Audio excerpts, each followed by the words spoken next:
All right. Ironically, gotta forgive us is having poor connection for some reason today. But nevertheless, we're gonna make the best of it. Let's see what's going on here. All right. So ironically, our topic today is pivoting. What do you do? How do you react? And how do you respond when you have to pivot? Meaning that a lot of things in the workplace, life, or in other situation does not go as you plan. So then you are forced to pivot.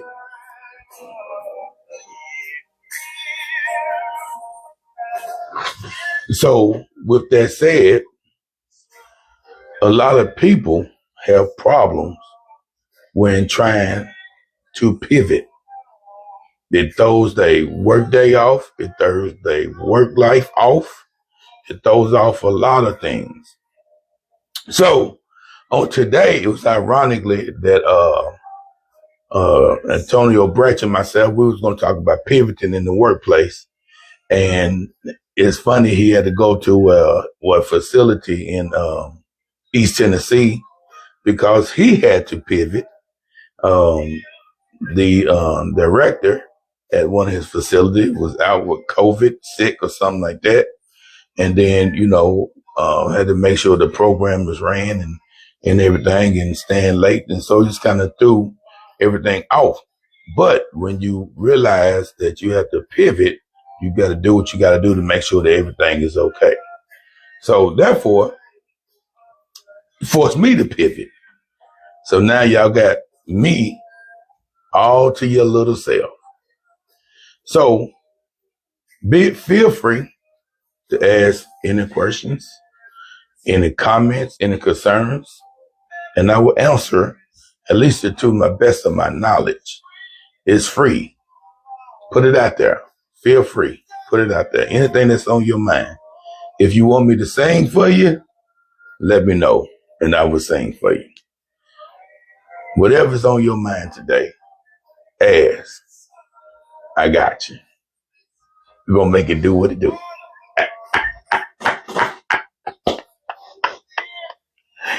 Let's pivot. Anybody, do you have a question or concern? Holler at your boy.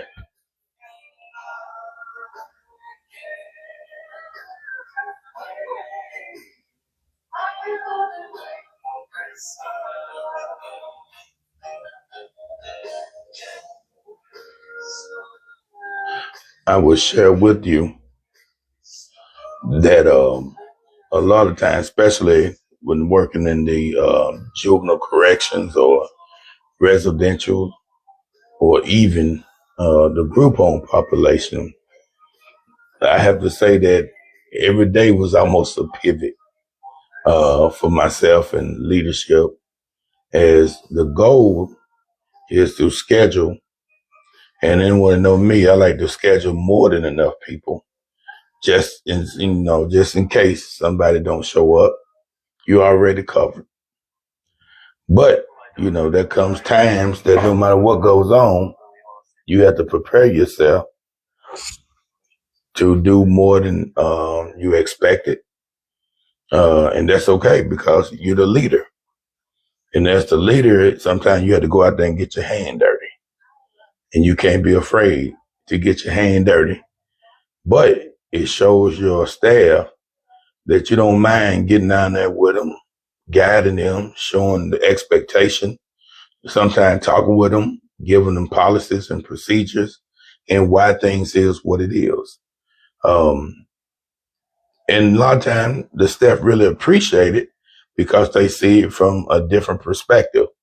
Good evening, Big Roosevelt. How you doing? You doing all right? Right now, pretty much we're talking about pivoting. We have, when you are in situations and you have to pivot, how do you handle that situation? Give me your comments your thoughts, your ideals. If you want to come on live, hit the button and I bring you on and we can discuss it. Come on, Roosevelt. I got you.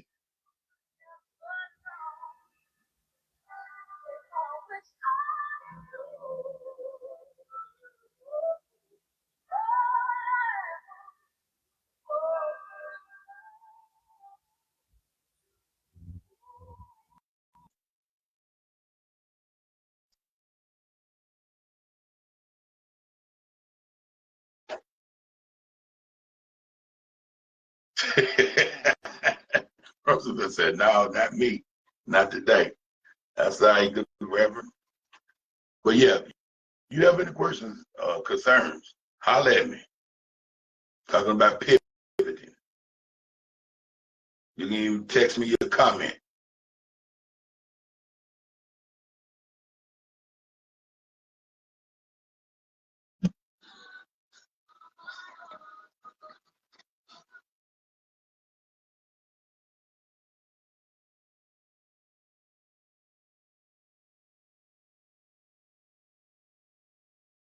Let me ask you all today, how you doing with pivoting on today as you are preparing yourself to get ready for the holidays, work schedule, taking off to my supervisors, ensuring that you have coverage, ensuring that somebody is in the office. Holler at me. Tell me what you got. See, I'm not eating this lot here. The question that I'm asking again is, what do you do in a situation when you have to pivot? Or if you have a question or concern for me, ask me, and I can give you my insight and things that I had to do in my past and still do as I have to pivot, make changes, immediate changes at the moment of a time. What's going on, Big Rough? Also, y'all got to excuse me, I'm a little hoarse. All y'all did is just coming in. Thank you for coming on. We're talking about pivoting, having to make immediate changes.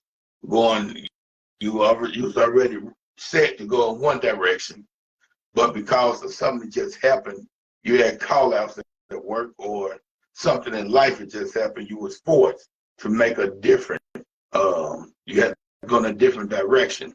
You had to pivot, go in a different move, you know what I'm saying? Go in a different direction. So I'm asking you, holler at me if you have a question or concern, or if you want to come on and we can discuss live, whatever it is. I got you. What's up, Ken Joshua?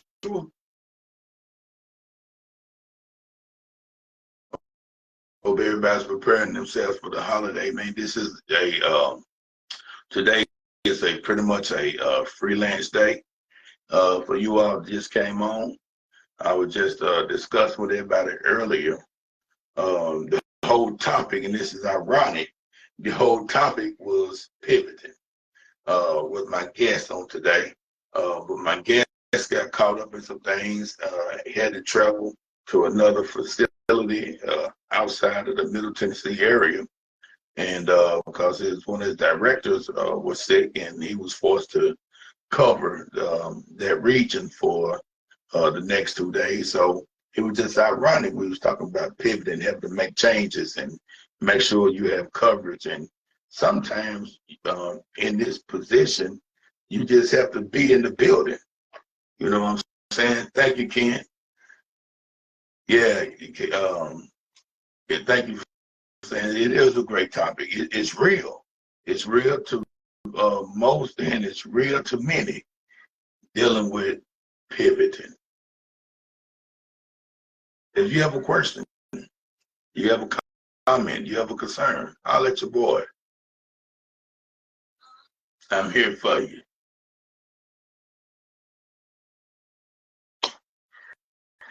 Y'all gotta forgive me. I'm silly. I'm just enjoying the day. It's been a great day. I'm trying to get through being hoarse. I just pray that everybody's doing well on the day. So if you have anything you would like to ask me. We're freelancing today, pivoting, making a change, expecting to go in one direction and you forced to go in another direction. But the catch is being comfortable, being knowledgeable, and being prepared to go in that opposite direction, even though you wasn't ready. That's life. That's life. And anybody that have kids, you know, like I know, you be pivoting. Because you can be ready to go in one direction, and they're going to take you in a whole nother direction. But you prepare, though. You prepare.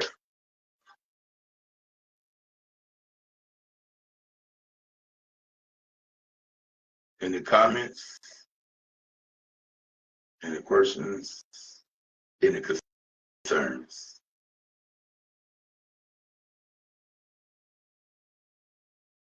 Like, how do you deal with pivoting in the crush time when you're ready to leave work? I think that's a good one. It was asked, how do you deal with pivoting when you are ready to leave work? I think our first instinct is we're human.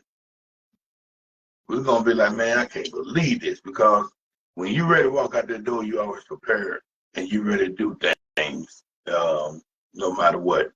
I'll be pivoting to a new career soon. It may take a year, but I'm getting out of this truck life.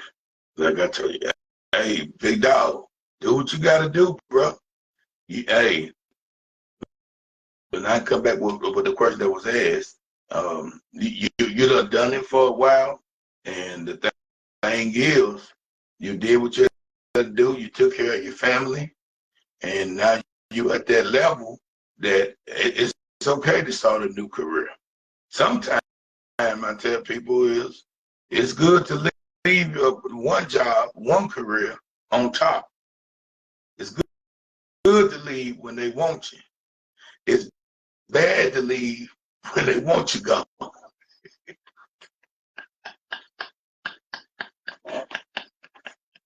They're going to help you get out that door. So, I mean, it's just like sports. I encourage everybody to leave on top, and that's what a lot of sports players like to do. They like to leave on top. You know, we all seen a lot of people that stay around a little bit longer and just not as crisp and not as productive as they used to be. And then you start hearing the talk, and we call it Monday morning quarterback, when people be like, man, he should have left about 2 years ago.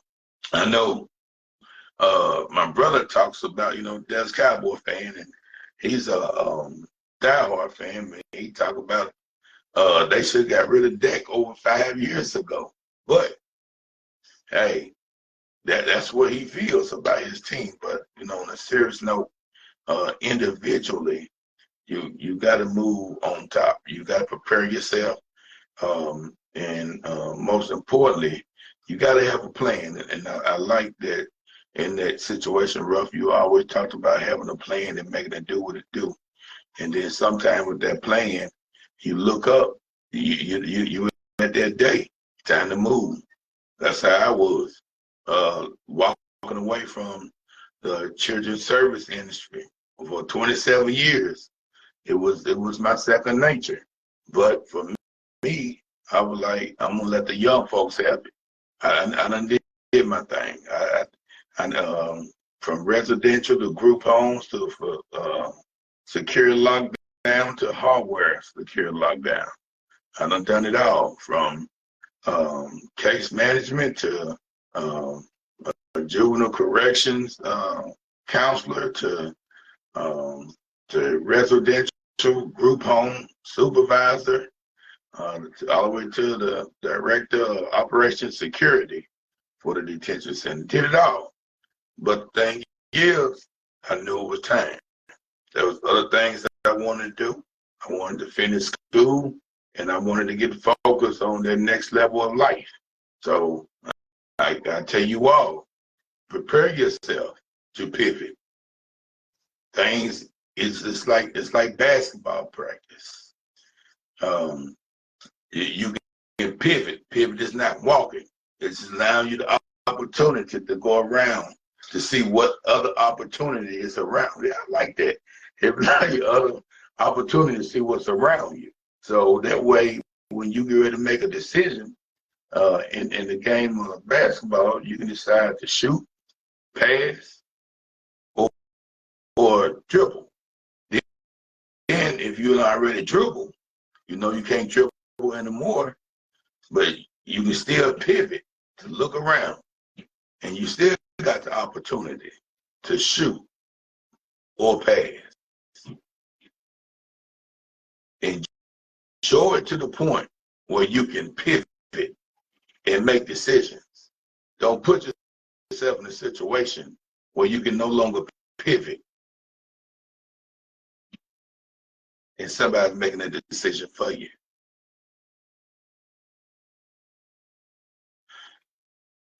Appreciate that one. But as I was saying earlier about the career thing, y'all, we have to always prepare ourselves no matter what the situation is. Let's keep moving forward. Let's find a goal, a task where we want to get to, and let's make it happen. We all can do it. We all can do it. We don't have to stay in one spot. Let's keep grinding. Let's make things move. Let's make things do.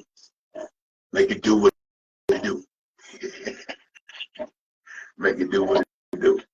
All right. Thank you all. Anybody else have another question or concern? I appreciate this stuff so far.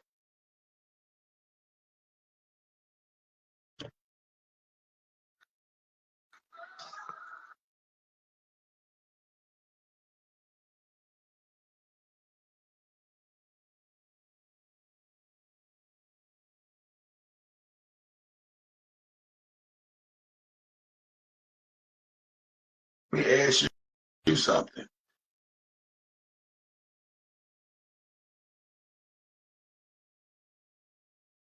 How much longer do you see yourself from an organization, work, employment perspective?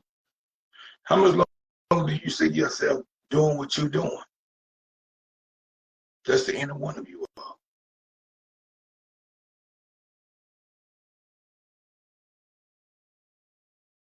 Now, don't get me wrong. If you enjoy what you're doing, if you feel like you are in purpose, if you feel like that every day that you are getting up, that you are making an impact, you are helping to change and impact somebody's life, it works better for you right now because of a situation, because of kids, or because you done retired and you just want to do something different. How much longer do you see yourself doing that? And let me say, there's no right or wrong answer.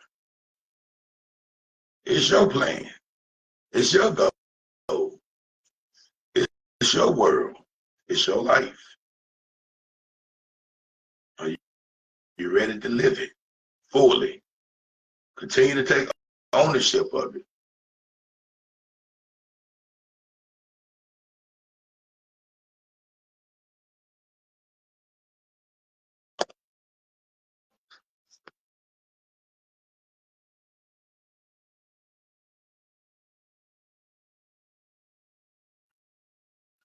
The person that told me not to sing, I think I'm going to sing.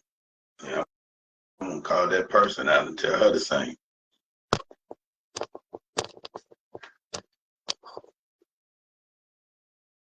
For y'all that knows, or y'all that don't know, my people tell me don't be out here singing because I cannot sing, but I love to act like I'm gonna sing and do what I gotta do. So, but I'm not gonna sing. Yeah, you probably feel like, but I'm gonna save y'all today because I'm a little hoarse. Today, just to go back, today we're talking about pivoting, making a change at the last moment, or because you have to. Was our topic today. As I said, today we had to make a pivot. Just tell you, man, I'm hoarse today, brother. I'm hoarse today. Hey, come on, Tavy. You can talk with the folks today. He's like, I got my sexy voice. No, man, this horse today, bro. We're talking about pivoting, though. Come on, big dog. How you doing? What's up, bro? Man, it's all you, man. Today, we're talking about pivoting, making a change to the last moment. I was telling the audience, it's ironic. Today was our topic with my guest. Coming from the mental health perspective, as a regional director, he was dealing with his residential group home and the region, the East Region director. Everybody's out sick. So he had to go and travel 2 hours to run the facility. And then, running the facility, you almost got to be up in there as if you are the supervisor. So even though our topic was talking about pivoting, we're dealing with some real pivoting issues on today. You know what I'm saying? So that's that. So you in the industry from many different perspectives. Holler at us on your point of view on things that you had to pivot with last moment. Whether it's, you got kids, you got 45 businesses, and you got a lot of stuff going on. Tell the folks what you got to say.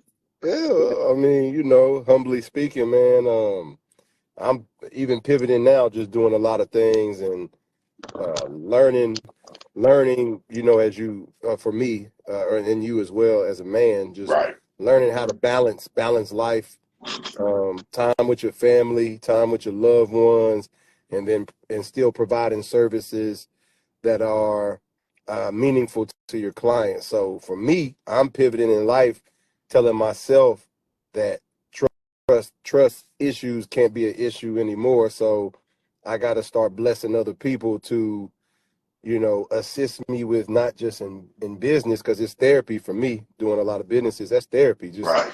helping people do different things. And so, the pivot now is, looking in the mirror saying, okay, I can't make excuses to myself.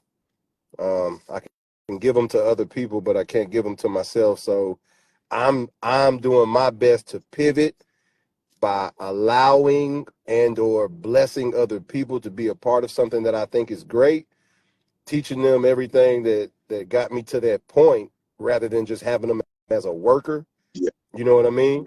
Yeah. I don't want to facilitate to the plantation, but I do love seeing the growth in others. So I'm done caring and seeing the growth in myself. So that's the pivot, because you can never. I don't think in the middle where I'm at in the gray area is like you can never not do enough, and then you can never do too much, and so you'll be stuck in that paradigm. And so that's what I'm on right now, brother. Is at 36, right? Just still trying to tell myself that previous and past traumas cannot be an excuse anymore, and putting my best foot forward and being a teacher as well, not just giving someone something, holding them accountable on what my expectations are and then seeing what theirs are. So I love the idea of that, because pivot I love that word. It really helps me understand, like, You got to get from over here to over there, Yeah. right? And a pivot isn't something where it's like, oh, that's simple. I'll just jump. When you're thinking of it in basketball, if you do it Yeah. wrong, it's a violation. You know what I'm Violation. saying? If you do it wrong, it's a violation. So I don't want to put myself in violation mode. So I'm most definitely pivoting as we speak, and I love it. That's the other part. I'm not afraid of it. I want it to happen. It needs to happen. So I'm putting my best foot forward on that, brother. Hey, I appreciate that, man. I think one of the important things that you said that caught my attention, and I know that a lot of us in leadership position deal with that, man, is you never know in life where your traumatic experiences Yeah, may bring into you and where it may affect you when you're making decisions to move on a different level. And yeah, so many people deal with that and don't know how to handle it. yeah, And that's why pivoting is not productive for some people, yeah. because if it's not what this is what I had planned, and this Right. is how I want it to work. Whereas leaders, it don't work like that. You No. can have the best plan, you can have the best schedule, you can have everybody set to do what they're supposed to do, and and the thing is, as a leader, you might be supervised, and you be like, you know what, man, I'm going. Everything been working well. This is gonna be my day. I'm gonna try to get up here and get out here by 12 o'clock, and then you get to work. You got two call outs. Boom. And As then soon as you get there, yeah, you might know about them. You might know about them pulling in the driveway, so you're already sick. yeah, yeah, Don't even want to get out the car. Dang. yeah, yeah. Because you already know about the cars, and then you get text, you get blew up. Everybody tell you, hey, this is going on and all that. But as a leader, man, you got to go in and make it happen, no matter what. You know what I'm saying? And that's a good thing, as you're saying that the piece about getting other people, getting them prepared, man. And you don't know. I think I heard this said best. You can win many championships as a coach, but there's nothing like a coach that have taught other people to win other championships as coaches. You Yeah. have more of an impact. Yeah. I might have only won 5 championships, but I might have 15 other coaches Yeah. that have only to win 15 championships.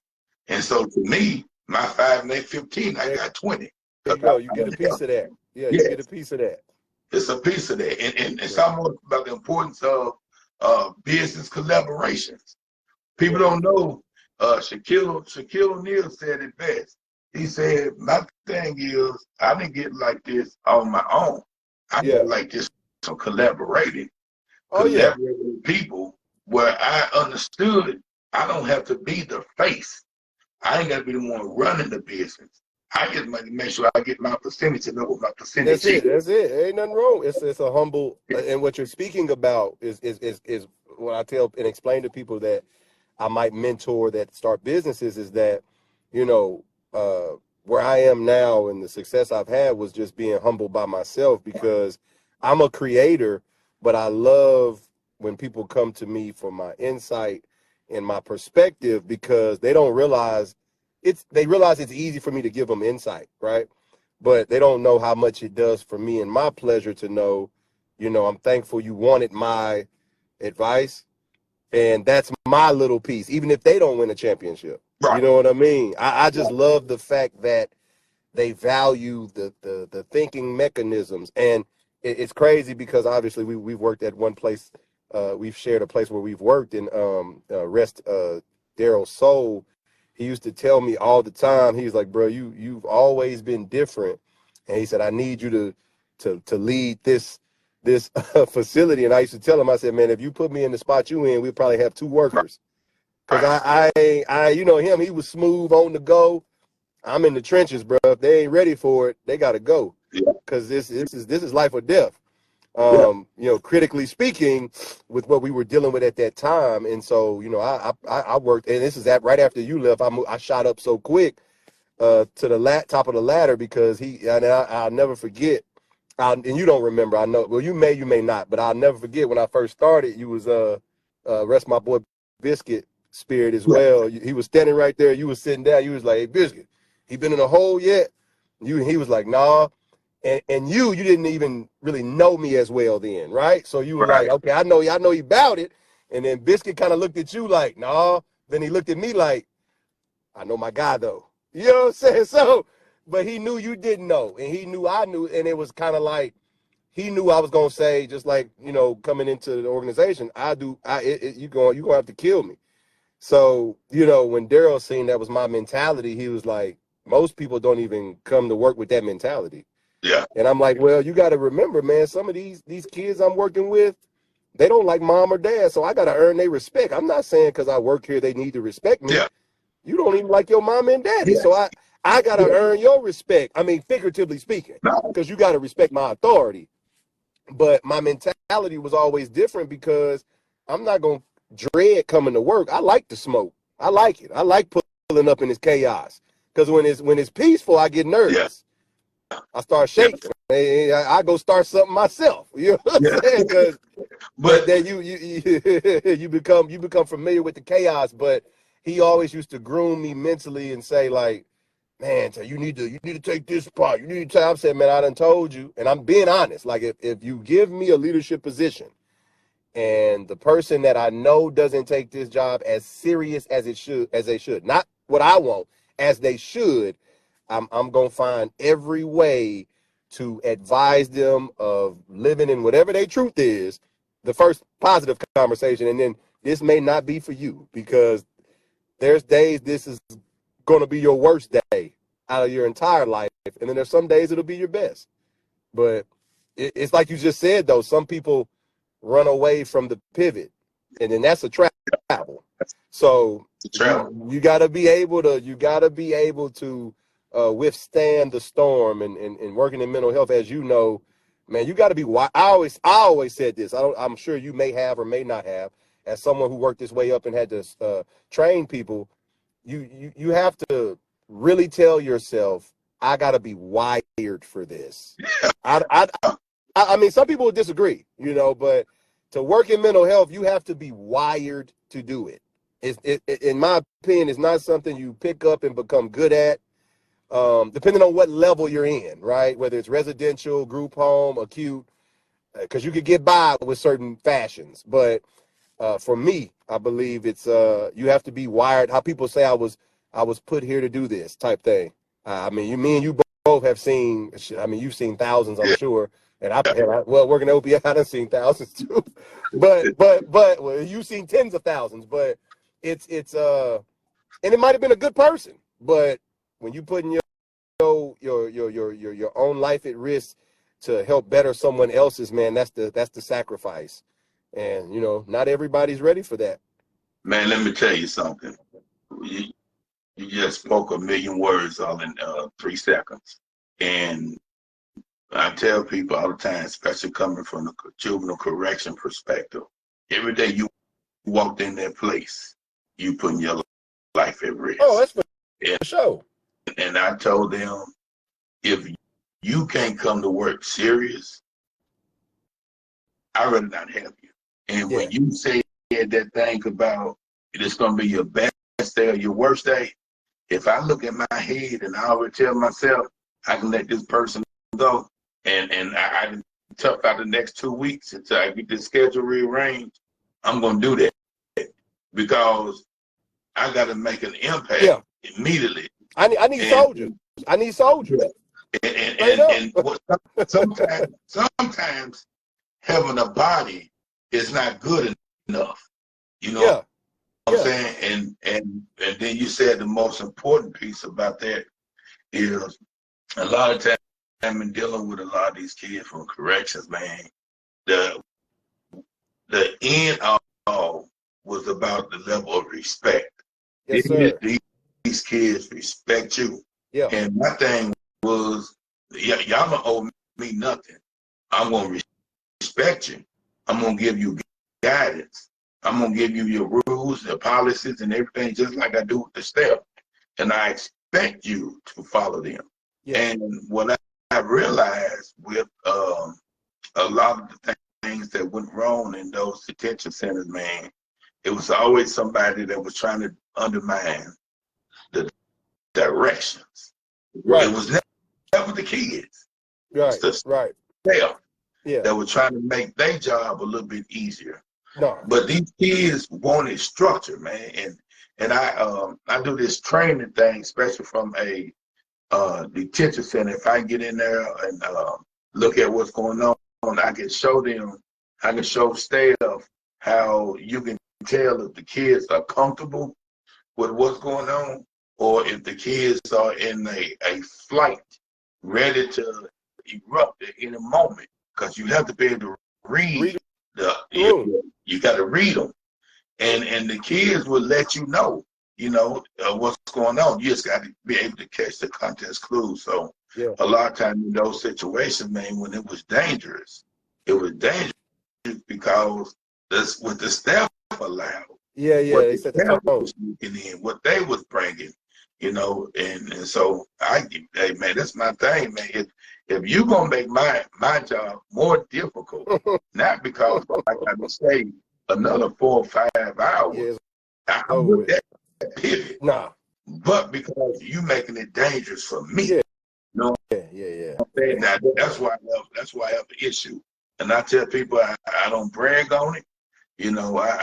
I went through 27 years of youth behavior, mental health, corrections, residential, lockdown, hardware. I have never been assaulted. Not one time. Man, now I done been in the middle. Yeah, you're gonna be in the mix. I know you ain't gonna say that. You're gonna get in the mix. I done been in the middle. Yeah. That's in the blood. That's in the blood. Hardcore gang fights, man. And I tell you that these kids, man, they were determined to get that guy numerous of times. But I thank God, man, I was never injured, not even hit. They were like, "Let's go get your ass out the way." Yeah. But I had to do what I had to do at that moment of time. But at the end of the day, man, I was going to process with these kids, man. How did we get here? And then they would tell you if they respect you. Yeah. That's the key thing. It's crazy you say that. Two things. I actually shared that with you. I did those years at OPA, and it used to bother the brolic male staff, right? Because they like, man, how is this little, like, but what I used to tell, even Biscuit them, I got to a point where Daryl wanted me to train them. Like, he's like, man, we go watch video. We'll sit in his office an hour, 2 hours. Take, look at this. And I'm like, well, and I used to get on him. First of all, I don't want to look at this too much, because what you have as a pro, I have as a con. You 6'4", 390. So who you talking about? Daryl? Yeah. That was no 390. Daryl was 450. I'm being nice, man. I know that, man. I'm trying to be nice, man. 400 sound bad. 400 sound bad, man. So but I didn't have that as my advantage. So the thing was, to my second point, I went to work at a hospital in Hopkinsville, and the people that didn't know I worked residential was like, let's go look at his performance. And they weren't upset one time, but they asked me, hey, Mr. Tay, how come when you walk in the room, the kids sit down and get quiet? Why is it that you don't say anything and they do what you need them to do? And my question was, my response was a question that let me know everything, and I had to leave that place. And my response was, is that not what you want? Exactly. And they could, but brother, I had to be rhetorical, because if you try your best to politely devalue a skill, that means you don't value it anyway. So my thing is, if I come in there and DDT somebody, I'm wrong for doing that. But if that kid behaves for everybody else, y'all excited. So, I had to get away from that cancerous environment, because I could come to a cupcake facility and do 30, 40 plus years if I came from OPA, but they couldn't understand that. When you Right. in the jungle, it's nothing to go to Disneyland. Right. It's Absolutely. nothing. It's nothing to go to Disney. I'm gonna go to Disney. I don't even want to, but if I go, I'm able to survive. And so, the story of Bambi. I used to tell the kids all the time, like Bambi's a great story for the younger child. Uh-huh. Once you get to that adolescent age, if you're still Bambi, you can't go wandering around seeing what the lions and the tigers are doing. That's right. Because if you still Bambi, you're not Bambi to them anymore. You food. You 5 o'clock dinner. And so the administration at the last place I was at, it wasn't even that I was upset they questioned what they were reviewing. It was, what is the mentality? What is the policy? What is the process? Because I'm not going to say a lot, but the kids know once I've said what I've said, that's just it. And I shouldn't have to say it every time I see them, but that's Right. how I was raised. So we sometimes tap into what we've been through, and maybe not do it the same way, right? But we implement it because these same kids didn't have it at all. And that's what I never looked at mental health like it was mental health. I always looked at it like, listen, this kid is screaming whichever way they scream for help. You know what I mean? Right. And it was a beautiful thing, man, because I genuinely loved helping them, and that was going to be my next response if they responded to my question.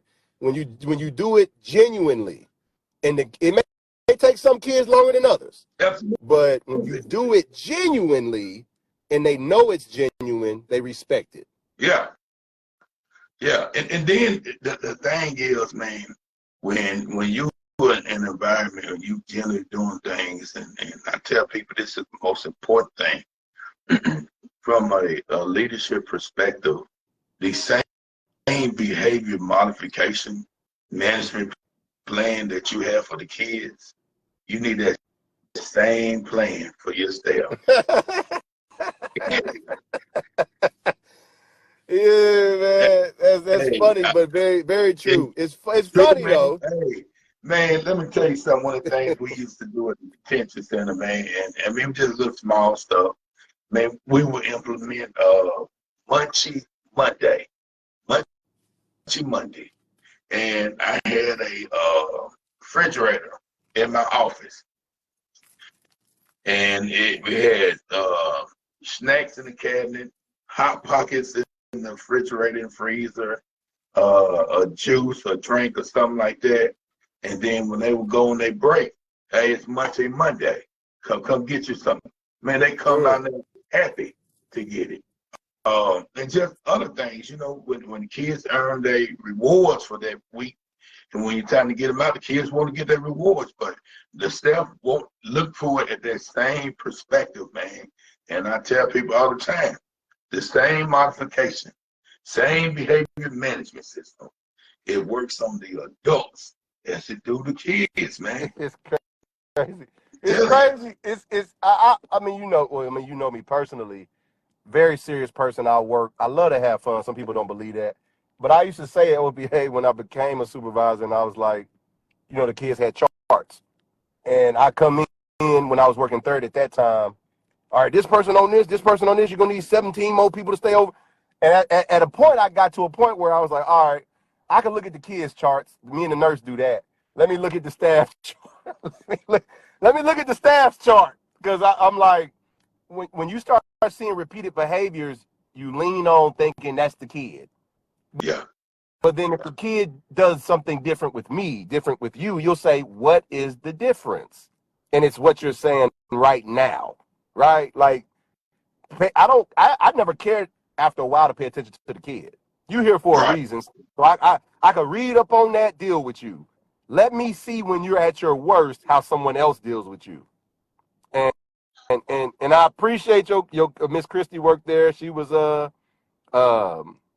one of the staff. She actually became my supervisor at a point. So I definitely appreciate that comment, Miss Christie. But you know me on a silly level too. But she know I don't play around either. So my thing is when you're not too stern, but stern enough that they respect it, but that compassion. And I had to learn that at OPA, bro. That was my first mental health job. So I had to learn to not be too tough, but have that still be stern, but have that compassion, because some of those kids don't even come from environments where they got the love at all. They only got the sternness. Yeah. And then they get resistance to the mix. You get resistance to it. Like, damn, I didn't know you were being that way, because you also wanted to see me be good. You wanted to see me be great. And so some of those kids, they grow up, they reach out to you, you see them. Some of them you lose because they can't get over their issues. And so that's why I honed in on that and became that way even more, because I'm like, the number one thing I can do is get this kid to trust me. I Absolutely. got to get them to trust me. They can still be bad, but as long as they trust me, I know that whatever I say, they're not only going to go with it, but they're actually going to listen to what I'm saying. In those situations, there's two things that's very important about that. One is that no matter how stern you are, you have to still offer a therapeutic environment. For sure. That's the first piece. And the second piece is when you dealing with these kids, man, they got to know that you have their best interest in hand, because a lot of people have dropped their best interest For sure at hand. And when you can start get them to see things from a different perspective, and that's the same thing with staff, man. Yeah. A lot of staff have been burnt with supervisors. Yeah. Done set them up in all type of crazy stuff. Yeah. Yeah. But when they feel that you got their best interest, when they feel that you care, when they sick, you're not calling or texting and say when you coming to work. You're doing a simple text to say, I hope you get well. If you need anything, holler at me. If you need compassion, holler at me. But if they feel that you are, going back to the word, genuine, man, people would run through doors for you. You know what I'm saying? Yeah. I mean, man. And it goes to her comment. She said everyone respected you and they respected nobody, and I'll agree. But it's also because I led how I led. I led how I led, and that's why I told Daryl all the time, I'll be supervisor of this, but I won't go no further. If you get me anywhere closer to where you at, I know who you in meetings with. I know who you, and that's your thing. I'm not belittling you. Bro.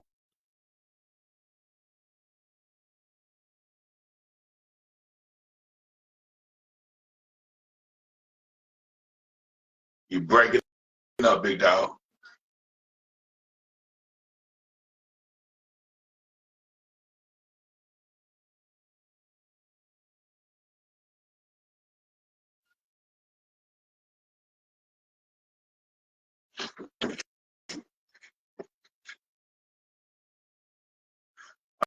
All right, everybody.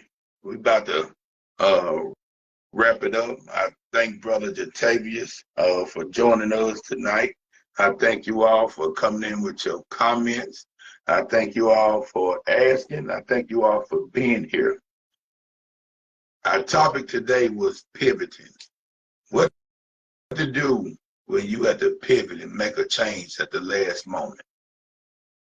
How do you interact? How do you respond? What do you do? We all have different perspectives on how we move and how we respond. But nevertheless, we cannot be afraid to pivot, to prepare ourselves to pass, shoot, or to dribble. It's up to you to make that decision. I thank you all for tuning in tonight. I am Dr. Woods, and you are here at the R.A.W approach. But always remember, small victories lead to greater success. You have just been hit by the R.A.W approach.